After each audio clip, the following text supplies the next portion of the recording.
بهداية من فضل ربي جمال قلبي السلام عليكم ورحمة الله وبركاته.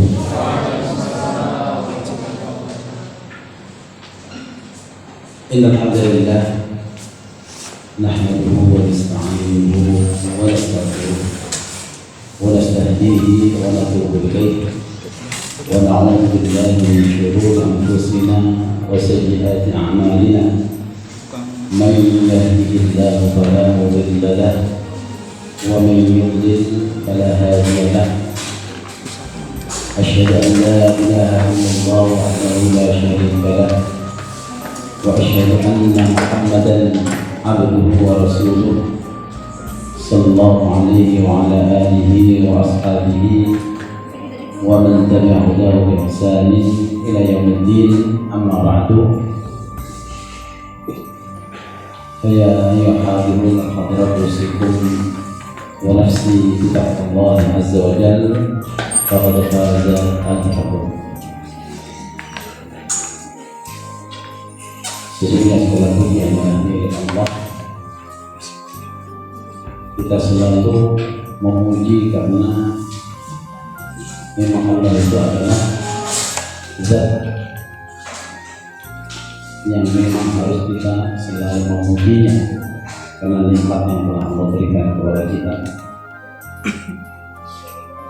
dan kita selalu memohon ampun kepadanya karena memang kita ini adalah khata'un. Semua anak Adam itu pasti banyak melakukan kesalahan, dan sebaik-baik orang yang bersalah adalah mau kembali kepada Allah. Bapak Ibu sekalian yang dimuliakan Allah Subhanahu wa taala, kemudian salam selalu kita aturkan kepada junjungan kita Nabi Muhammad sallallahu alaihi wasallam yang selalu kita mendahulukan perkataan Allah dan Rasulnya dalam setiap perkataan dan perbuatan kita. Dan pada sore hari ini tema kita adalah Surat Al-Hujurat ayat 1 sampai 3 insyaallah. Dan sebelumnya saya ucapkan mumpung masih di suasana Syawal, Idul Mubarak, taqabbalallahu minna wa minkum shalihal a'mal wa kullu 'amin wa antum bi khair. Semoga kita lebaran yang penuh dengan keberkahan, artinya semakin bertambah kebaikan-kebaikan ketika Allah memberikan kepada kita tambahan umur. Dan semoga Allah senantiasa menerima amal soleh yang kita kerjakan, dan sepanjang tahun kita semuanya selalu dalam kebaikan. Amin ya rabbal alamin. Baca ayatnya, bisa dibuka surat Al-Hujurat ayat 1 sampai 3. A'udzu billahi minasyaitonir rajim. Bismillahirrahmanirrahim. Ya ayyuhalladzina amanu la tuqaddimu baina yadayillahi wa rasulihi wattaqullah innallaha sami'un 'alim. Ya ayyuhalladzina amanu la tarfa'u aswatakum fawqa sawtin nabiy wa la tajharu lahu bil qawli kajahri ba'dikum li ba'd ولا تجهروا له بالقول كجهر بعضكم لبعض أن تحبط أعمالكم وأنتم لا تشعرون. Innal ladzina yaghuduna aswatahum inda rasulillahi ulaika alladzina imtahana Allahu qulubahum littaqwa lahum maghfiratun wa ajrun 'azim. Bapak Ibu sekalian yang dimuliakan Allah Subhanahu wa taala. Semoga sebaik-baik apa yang kita bahas adalah kitab Allah yang senantiasa dikatakan oleh Rasulullah tidak ada berkumpul suatu kaum di salah satu tempat di dalam hadis adalah rumah Allah yang di dalamnya membaca ayat, jadi sudah membaca dan saling mempelajari isinya. Mudah-mudahan kita bisa mengambil manfaat. Ya, kita saling berdosa. Karena memang Al-Quran itu ada tilawah, ada mudarasah. Tilawah pahalanya luar biasa, apalagi kalau disertai dengan mudarasah, maka akan diberikan oleh Allah Subhanahu wa taala beberapa keistimewaan. Yang pertama, Allah turunkan as-sakinah, ketenangan ke dalam diri orang yang melakukan dua hal ini, yaitu mau tilawah, mau mudarasah yang dibaca. Yang kedua, Allah akan menurunkan rahmat kepadanya. Artinya orang-orang tersebut akan diliputi oleh rahmat Allah. Artinya Allah Subhanahu wa taala selalu akan membimbingnya. Karena siapapun yang Allah berikan rahmat kepadanya, maka dia akan dibimbing oleh Allah Subhanahu wa taala dengan cara Allah.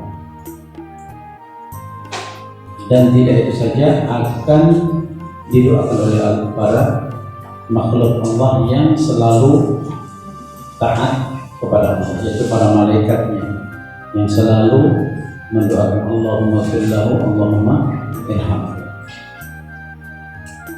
Kita mohon kepada Allah dan kita berusaha melakukan amalan-amalan yang di situ memang para malaikat Allah senantiasa mendoakan supaya diampuni Allah dan diberikan rahmat, dan yang terakhir dia akan mendapatkan pujian dari Allah Subhanahu wa taala secara langsung di depan para malaikatnya, bahasa Nabi wa dzakarahumullahu fi man indah.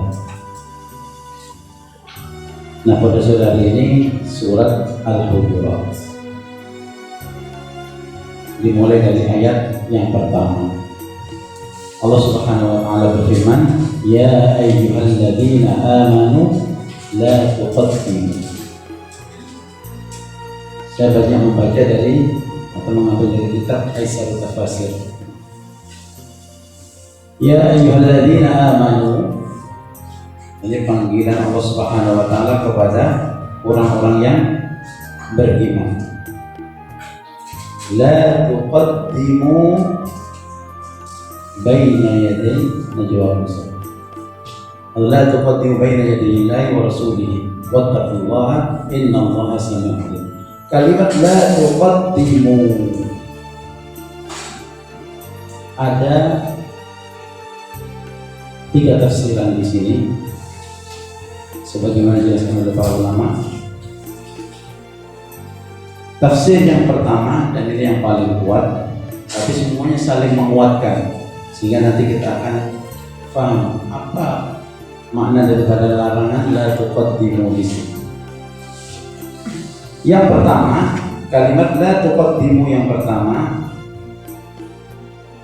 itu adalah fi'il mudhari' qaddama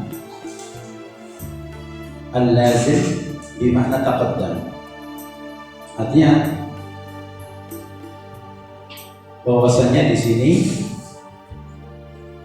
Bimana taqaddama, la taqaddamu, jangan mendahului. Aslinya la tataqaddamu. Dan itu diperkuat oleh salah satu riwayat di dalam Al-Quran yang membaca la taqaddamu. Sebagaimana bacaan Yaqub, artinya la taqaddamu bi fathhi at-ta'i, aslinya la tataqaddamu. Itu yang pertama. Yang kedua,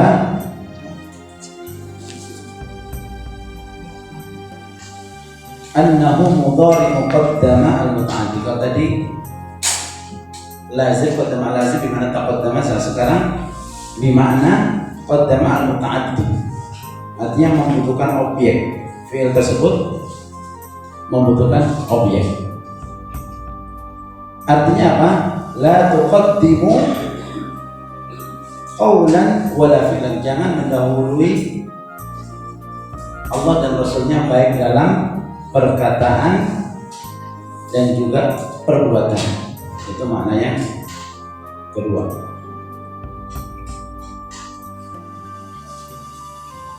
Jadi jangan mendahului tentang hal tersebut, tentunya baik itu perkataan, perbuatan, hukum, syariat dan seterusnya, halal, haram.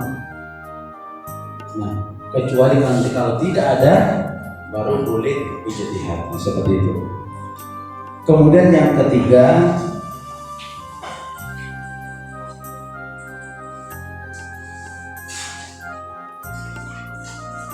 annahu mudhari muqaddama al-muta'addi walakin ujriyat majrul lazim.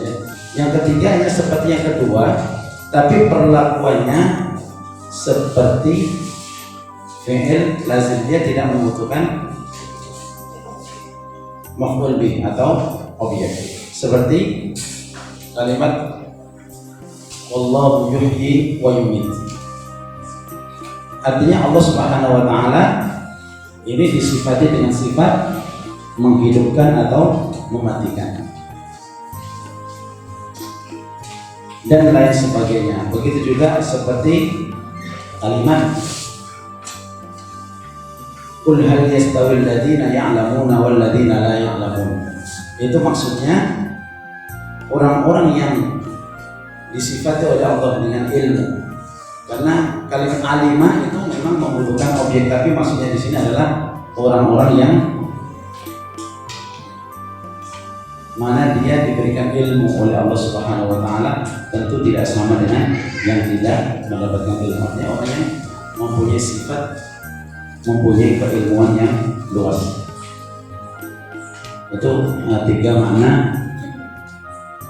Maka makna yang bisa kita dapat dari tiga makna tersebut, la tataqaddamu amamallahi wa rasulih. Jadi kalimat di sini la tuqaddimu, artinya janganlah kamu mendahului Allah dan Rasulnya. Maka kamu mengatakan sesuatu bighairi ilm, tanpa ilmu, tanpa ada dasar ilmu yang benar, dan tidak ada izin dari Allah Subhanahu wa taala untuk mengatakan sesuatu tersebut. Maka ayat ini ya, betul-betul berisi tentang jangan sampai kita sebagai seorang yang beriman kepada Allah itu mendahului dalam menentukan hukum apapun. Kalau Allah Subhanahu wa taala tidak mengizinkan, jangan sampai kita mudah, karena kita memang sangat diperlukan, apalagi di zaman fitnah seperti ini, untuk selalu kembali kepada Allah dan Rasulnya. Apalagi kalau terjadi perselisihan. Kalau tidak, kita akan selalu bingung dan tidak tahu arah kemana. Maka sekali lagi, tidak boleh seorang membuat syariat yang tidak diizinkan oleh Allah, baik itu mengharamkan yang tidak diharamkan oleh Allah atau menghalalkan yang tidak dihalalkan oleh Allah Subhanahu wa taala. Kenapa? Karena apa yang diharamkan oleh Allah itu jelas, Yang dihalalkan oleh Allah juga jelas. Dan tidak boleh seseorang dalam agama ini membuat syariat kecuali yang disyariatkan oleh Allah Subhanahu wa taala. Itu la tuqaddimu baina yaday Allahi wa rasulih. Kalau dalam muamalah, dalam manasik pada zaman Nabi SAW, di sini dicontohkan oleh Syekh Abu Bakar, kaman berbahayaum amid qabla ayyad baha Rasulullah SAW. Seperti hukum masalah menyembelih pada hari Id sebelumnya diajarkan oleh Rasulullah SAW dalam menyembelih tersebut. Kemudian wattaqullah, kalimat wattaqullah ay khafullah. Wattaqullah, khafullah artinya takutlah kamu kepada Allah. Kenapa? Innallaha sami'un alim, karena Allah Subhanahu wa taala itu sami'un li aqwalikum. Allah itu mendengar apa yang kamu ucapkan. Alimun bi niyyatikum wa a'malikum, dan Maha mengetahui apa yang kamu niatkan dan apa yang kamu lakukan. Kemudian pada ayat yang kedua, panggilan lagi, ya ayyuhalladzina amanu la tarfa'u aswatakum fawqa sautil nabi. Janganlah kamu tarfa'u, mengangkat suara, meninggikan suara kalian di atas suara Nabi. Artinya apa? Idza nataqtum, apabila kamu mengucapkan sesuatu, ini secara berikutnya, suaranya lebih keras daripada suara Nabi ketika Nabi berbicara.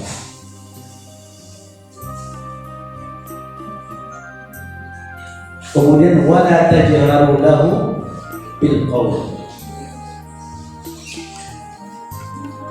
artinya idza najaitumuhu fala tajharu. Jadi kalau kalian berbisik, ngobrol, munajat, saling berbisik antara kalian, maka janganlah kalian mengeraskan percakapan kalian tersebut. Pada sisi kamu ada Rasulullah SAW. Ini adab yang luar biasa. Sebagaimana kalau kalian bicara dengan teman kalian, ini yang diajarkan oleh Allah Subhanahu wa taala kepada kita, bagaimana punya sikap yang sangat indah, adab, sopan santun di hadapan Nabi Sallallahu Alaihi Wasallam. Tujuannya apa? Ijlalan lahu sallallahu alaihi wasallam, karena ingin memuliakan Nabi Sallallahu Alaihi Wasallam. Ini baru ngomong saja, apalagi masalah yang lain, masalah hukum dan seterusnya. Nah, di ujung ayat itu antahbata a'malukum, antahbata a'malukum, khawatir apa? Amal kalian itu akan batal, tidak akan diberikan pahala. Kenapa? Karena adab yang tidak baik terhadap Rasulullah SAW. Wa antum la tashkurun, dan kalian tidak merasakan hal tersebut. Artinya amal kalian habis, hilang gara-gara tidak punya adab kepada Nabi SAW. Yaitu ketika ada hal sesuatu menganggap remeh, menganggap ringan apa yang disampaikan oleh Nabi SAW, baik itu perkataan, perbuatan yang dicontohkan oleh Nabi SAW. Bahkan kalau sampai disertai meremehkan, bisa masuk ke dalam kekufuran, waliyadzubillah, bisa keluar dari Islam kalau sampai menghina Nabi kita SAW. Kemudian ayat yang ketiga, kata-kata yang penting, innal ladzina yaghudduna aswatahum inda Rasulillah. Kalimat yaghudduna aswatahum 'inda Rasulillah ay yukhfunaha. Artinya merendahkan suara mereka. Inda Rasulullah di samping Rasulullah SAW. Dan itu sudah dicontohkan oleh sahabat Nabi seperti Abu Bakar As-Siddiq radhiyallahu anhu. Kalimat berikutnya, ulaika alladziina imtahana Allahu qulubahum lit-taqwa. Ay imtahana Allahu qulubahum lit-taqwa, artinya Allah Subhanahu wa taala syarahaha wa wassa'aha. Allah Subhanahu wa taala membuat hatinya itu hati yang selalu lapang dada, meluaskan hatinya supaya apa? Dia ini bisa menerima ketakwaan, supaya dia masuk ketakwaan dalam hatinya. Lahum maghfiratu wa ajrun 'adzim. Nah, orang-orang yang seperti ini akan diberikan oleh Allah Subhanahu wa taala maghfirah, bagi mereka adalah ampunan dari dosa-dosa mereka dan pahala yang sangat agung dari sisi Allah, yaitu surganya Allah Subhanahu wa taala. Bapak Ibu sekalian yang dimuliakan Allah Subhanahu wa taala, itu beberapa kalimat penting dalam 3 ayat ini. Makna 3 ayat yang harusnya kita baca. Ya ayyuhalladzina amanu la tuqaddimu baina yaday Allahi wa rasulihi ila akhir ayat. Kalau kita perhatikan hubungan surat Al-Hujurat dengan surat sebelumnya, yaitu surat Al-Fatah, maka akan jelas ingatan kita. Salah satunya adalah tentang sikap Umar Ibn Khattab radhiyallahu anhu, yang mana beliau itu pada waktu itu yuridu alla yutimma sulha bainal mu'minin wal musyrikin. Jadi terjadi sulh, perdamaian, perjanjian, yang kelihatannya hal tersebut perjanjiannya adalah merugikan kaum muslimin. Umar ini ingin tidak menyempurnakan perjanjian tersebut, tapi Rasulullah melarang. Maka turunlah ayat ini, sehingga tidak boleh seseorang tersebut mendahului perkataan Rasulnya sallallahu alaihi wasallam.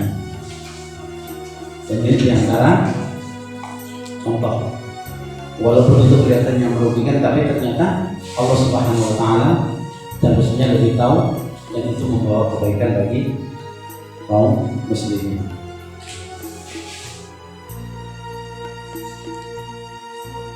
Ya ayyuhalladzina amanu, wahai orang-orang yang beriman, la tuqaddimu baina yaday Allahi wa rasulihi wattaqullah.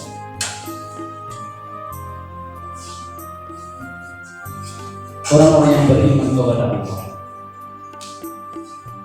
sebagai Tuhannya, dan orang yang beriman kepada Islam sebagai syariat dan agama yang dibawa oleh Nabi sallallahu alaihi wasallam, Allah Subhanahu wa taala memanggil dengan panggilan iman seperti ini merupakan penghormatan dari Allah Subhanahu wa taala.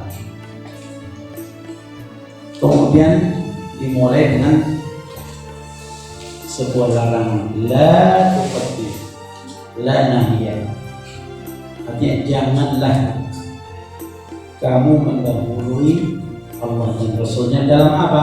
Qaulan, dalam perkataan, wala amalan, dan juga perbuatan, wala ra'yan, dan juga pendapat, wala fikran, dan juga pemikiran. Artinya janganlah kamu mengucapkan, janganlah kamu melakukan apa-apa kecuali tabi'an lima qala Allah wa Rasulullah, kecuali yang kita ucapkan dan kita lakukan ini mengikuti apa yang diucapkan oleh Allah dan Rasulnya. Maknanya seperti itu. Dan apapun yang disyariatkan oleh Allah dan Rasulnya. Karena inilah yang akan menjadi kunci keberhasilan seorang muslim atau seorang mukmin dalam menjalani kehidupan. Ya. Karena kalau kita tidak demikian, kita nanti akan mudah ketika tidak memahami perintah Allah dan Rasulnya, kemudian kita masalah. Waliyahudillah. Kalau kita tidak paham hikmah apa yang diperintahkan oleh Allah dan Rasulnya, maka ketahuilah kita itu diperintahkan oleh Allah, tahu hikmah dari perintah tersebut atau tidak, yang diwajibkan kita adalah mengerjakan dan melaksanakan. Kalau kita tahu hikmah, maka maka itu adalah kenikmatan yang lain. Maka di ujung itu dilanjutkan wattaqullah, dan takutlah kamu kepada Allah fi dzalika, dalam perkara tersebut. Kenapa? Fa inna taqadduma bisyai' qabla an yashra'a Allah wa rasuluhu fihi ma'nan annakum a'lamu wa ahkamu Allah. Karena kalau kita mendahului perkataan Allah dan Rasulnya, seakan-akan kita ini maknanya adalah Anda itu lebih tahu dan lebih mengetahui tentang hukum daripada Allah dan Rasulnya. Dan ini adalah kesalahan besar. Dan tentunya akibatnya adalah keburukan. Oleh karena itu Allah Subhanahu wa taala berfirman, wattaqullah, dan takutlah kamu kepada Allah. Innallaha sami'un alim. Artinya Allah Subhanahu wa taala itu Maha mendengar apa yang kita ucapkan. Hati-hati dengan yang kita ucapkan. Alimun, Maha mengetahui bi a'malikum wa ahwalikum. Jadi dengan semua amal perbuatan yang kita lakukan, bahkan yang kita niatkan, itu Allah Maha mengetahui. Maka dari sini apa kewajiban kita sebagai seorang muslim? Maka kita tidaklah seorang muslim itu mengatakan sesuatu atau melakukan perbuatan atau memutuskan suatu hukum atau memberikan fatwa hanya berdasarkan pendapatnya saja. Maka Rasulullah SAW memuji siapa? Mu'adz bin Jabal ketika ditanya mau diutus ke Yaman. Rasulullah bertanya, bima tahkum, dengan apa kamu akan menghukumi di tempat itu atau mengambil hukum? Ahkum bi kitabillah, aku akan mengambil hukum dari kitab Allah. Fa'in lam tajid, kalau kamu tidak mendapatkan hukum tersebut dari kitab Allah, wa bi sunnati Rasulillah, dengan sunnah Rasulullah. Kalau tidak menemukan juga, baru. Kalau memang tidak menemukan ajtahidu ra'yi, maka aku akan berijtihad. Artinya urutannya itu setelah perkataan Allah dan Rasulnya, baru seseorang tersebut menggunakan pendapatnya. Maka seseorang dari sini apa? Dituntut kita semuanya ini dituntut untuk belajar, berilmu, untuk mengetahui sebanyak-banyaknya perkataan Allah. Kita dituntut untuk sebanyak-banyaknya mengetahui perkataan Rasulnya Sallallahu Alaihi Wasallam. Kita semuanya dituntut untuk sebanyak-banyaknya mengetahui hukum-hukum Allah dan Rasulnya. Berarti apa? Kita harus belajar. Nah, kalau sudah tidak mendapati hal tersebut dari kitab Allah ataupun perkataan Rasulnya sallallahu alaihi wasallam, baru setelah itu ijtihad atau melakukan perbuatan tersebut yang dilihat paling dekat dengan firman Allah, paling dekat dengan keinginan Allah Subhanahu wa Ta'ala. Nah, dalam kondisi seperti ini, maka seseorang seandainya salah, dia tetap dapat pahala di sisi Allah Subhanahu wa Ta'ala. Bapak Ibu sekalian yang dimuliakan Allah Subhanahu wa Ta'ala, ini yang bisa kita ambil dari ayat yang pertama. Adapun ayat yang kedua, yaitu firman Allah, ya ayyuhalladzina amanu la tarfa'u aswatakum fawqa sawtin nabi wa la tajharu lahu bil qawl kajahri ba'dikum li ba'din an tahbata a'malukum wa antum la tash'urun. Maka ayat yang kedua ini meminta kita sebagai seorang muslim agar memiliki adab dan sopan santun bersama Rasulullah sallallahu alaihi wasallam. Yang pertama, Allah Subhanahu wa Ta'ala melarang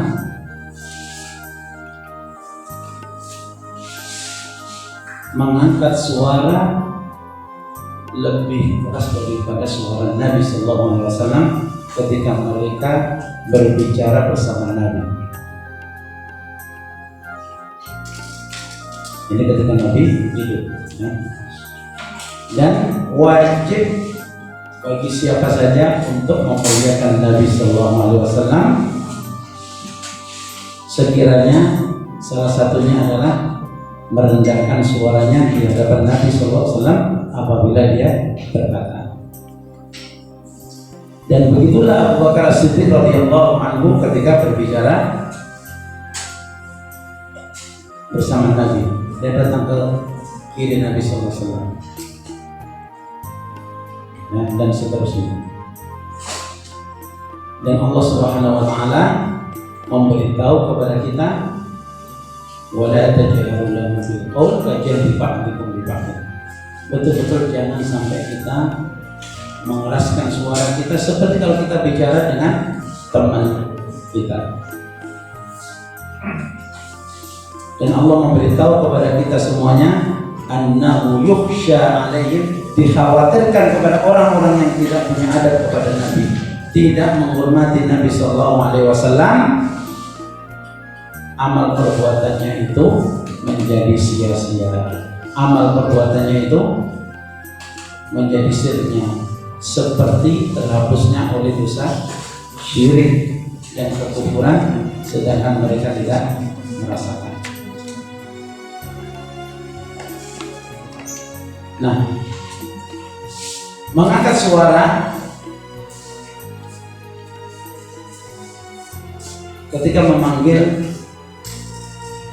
Nabi Sallallahu Alaihi Wasallam dengan panggilannya seperti kita mendengar ya Muhammad, ya Ahmad, maka hal tersebut tentu tidak sopan.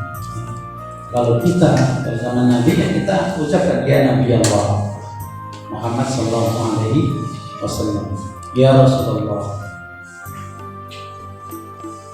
Maka hal tersebut yang diajarkan oleh Nabi atau oleh Allah Subhanahu wa Ta'ala kepada kita. Kemudian ayat yang ketiga, Allah Subhanahu wa Ta'ala memuji orang-orang yang merendahkan suaranya di sisi Nabi Sallallahu Alaihi Wasallam. Ketika Nabi ada di situ, ketika Nabi di depan, ya,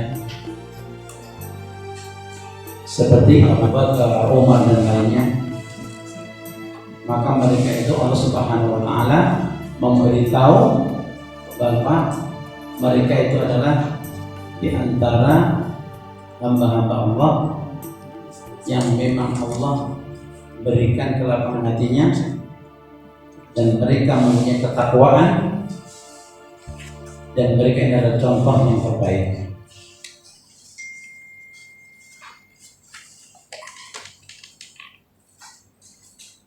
Dan ketika itu dilakukan, ulaika alladzina imtahanallahu qulubahum bittaqwa, dan bagi mereka akan mendapatkan lahum maghfirah, mereka itu akan diampuni dosa-dosanya oleh Allah Subhanahu wa taala. Allah memberikan kabar gembira ya bagi siapa saja yang tentunya masuk dalam sifat-sifat yang kita tersebut, ampunan dari Allah Subhanahu wa taala dan pahala yang besar di sisi Allah pada hari kiamat nanti, yaitu surganya Allah Subhanahu wa taala, tentunya dengan keutamaan Allah dan rahmatnya Allah Subhanahu wa taala.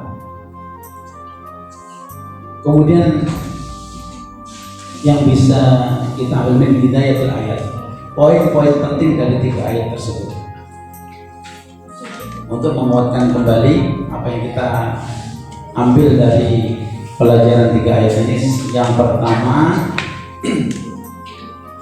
la yajuzu lil muslim an yuqaddima ra'yahu aw ijtihadahu 'ala kitab wa sunnah.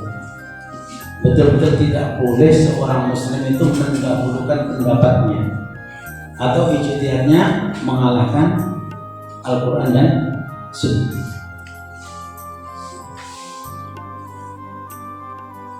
Fala ra'ya wala ijtihadan illa 'inda 'adami wujudi nassin min kitab wa sunnah. Maka tidak boleh seseorang berijtihad kecuali ketika tidak ada nas yang sering disebut atau tidak ada sunnah. Kalau ada ayat yang jelas, maka kaidahnya la ijtihad dan ma'anas. Tidak boleh seorang berijtihad berlawanan dengan nas yang ada, baik Quran ataupun sunnah.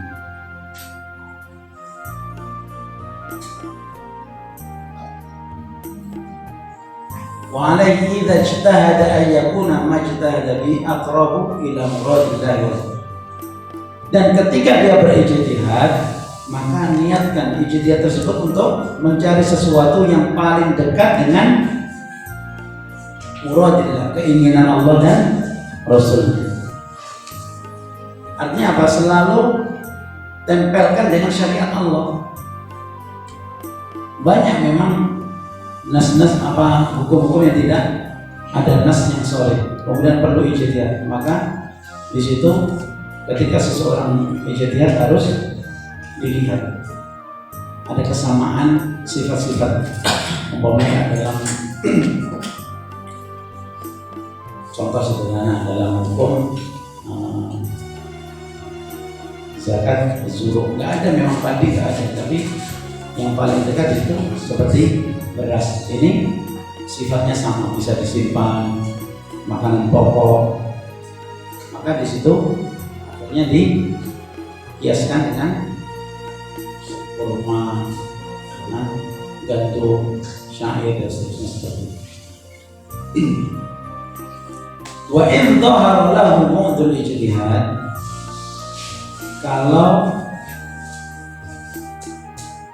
nyata artinya jelas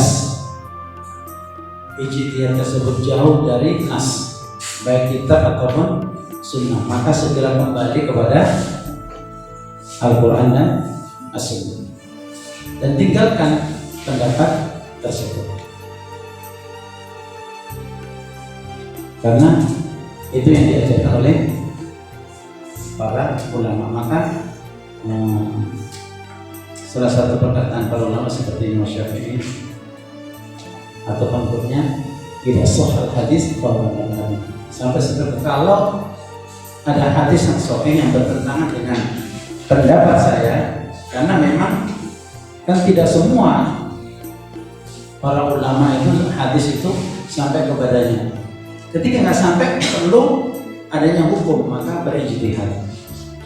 Maka kalau hadis yang sahih itu bertentangan dengan pendapat saya, maka mazhab saya adalah hadis yang sahih, seperti itu.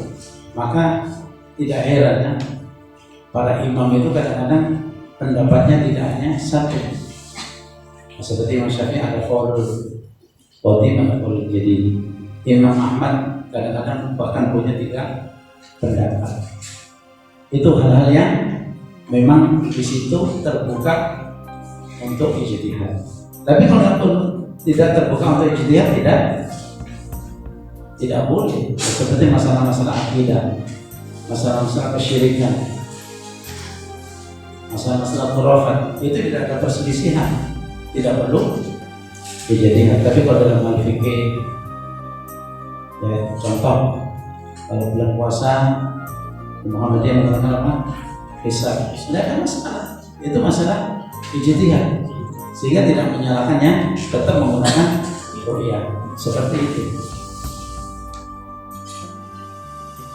Nah, ini yang perlu kita pahami. Yang kedua,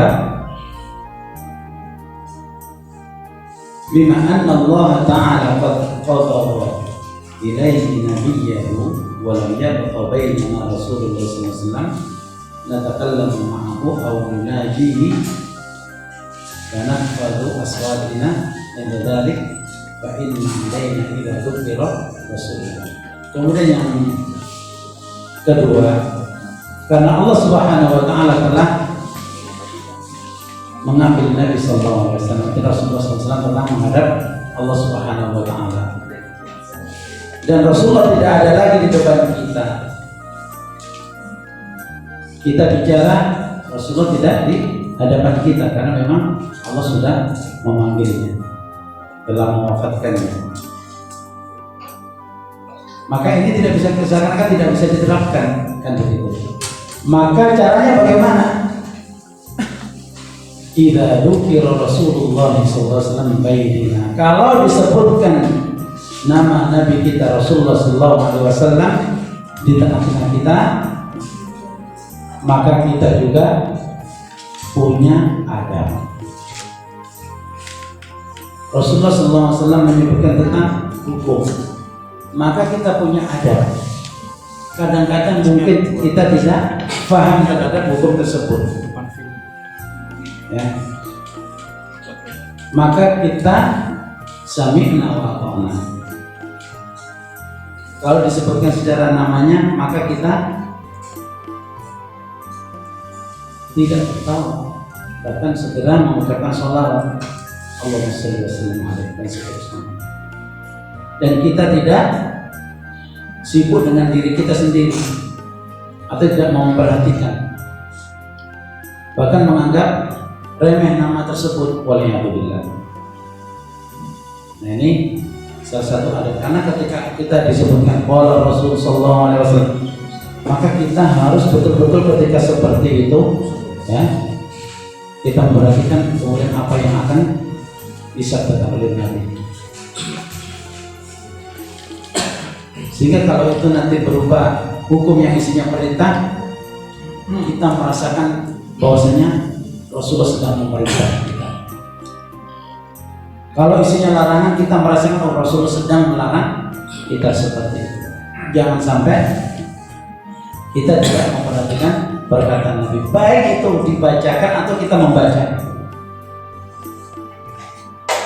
Anda berbicara masalah umpamanya hukum riba, umpamanya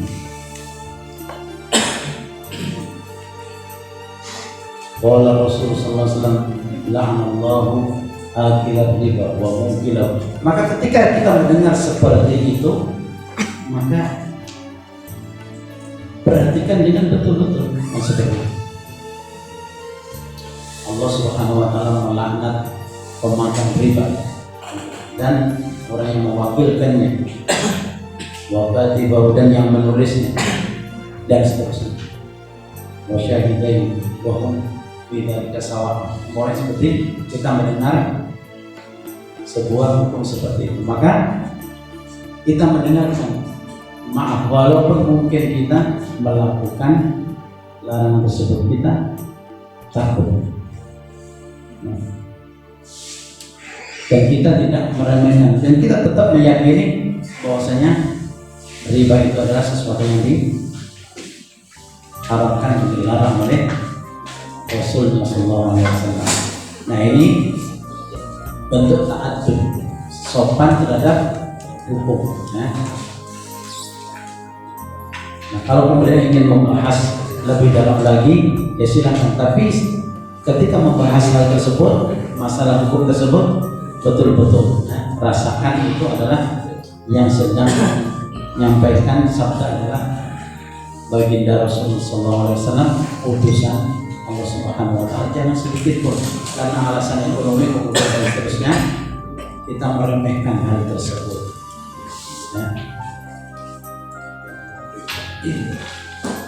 Kemudian yang ketiga,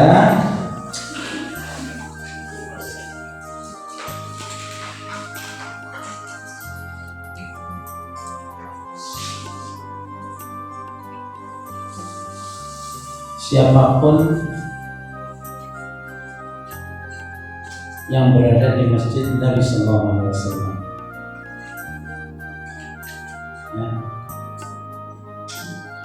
innal ladzina yaquluna aswatahum 'inda Rasulillah, orang-orang yang masuk ke masjid Nabi Sallallahu Alaihi Wasallam yang di situ ibadah lebih baik daripada 1000 kali lipat di tempat lain kecuali Masjidil Haram. Maka di situ juga dilarang untuk mengeraskan suara kita. Kita punya adab, kecuali karena darurat, seperti karena ada pelajaran, ada khutbah, ada adzan iqamah, maka itu memang diperintahkan untuk dikeraskan supaya terdengar. Tapi kalau kebetulan kita diberikan rezeki oleh Allah bisa menziarahi Masjid Nabi Sallallahu Alaihi Wasallam, maka menerapkan ayat ini diantaranya adalah kita mempunyai adab di Masjid Nabi Sallallahu Alaihi Wasallam, karena memang di situ juga ada kuburan Nabi Sallallahu Alaihi Wasallam. Bukan karena kuburannya, tapi di situ memang seakan-akan kita tidak melakukan hal-hal yang tidak terpuji di Masjid Nabi Sallallahu Alaihi Wasallam. Jadi kalau karena belajar Quran, karena kita mencuri taklim, halaqah dan seterusnya, maka hal tersebut memang itu disyariatkan. Nah selain itu, walaupun kita bicara, jangan sampai bicara tersebut mengganggu. Wallahu a'lam bishawab. Mudah-mudahan adab-adab ini bisa kita terapkan dalam diri kita sehingga kita mendapatkan kemuliaan di sisi Allah Subhanahu wa Ta'ala. Demikian yang saya sampaikan. Aku berkata wassalamualaikum warahmatullahi wabarakatuh.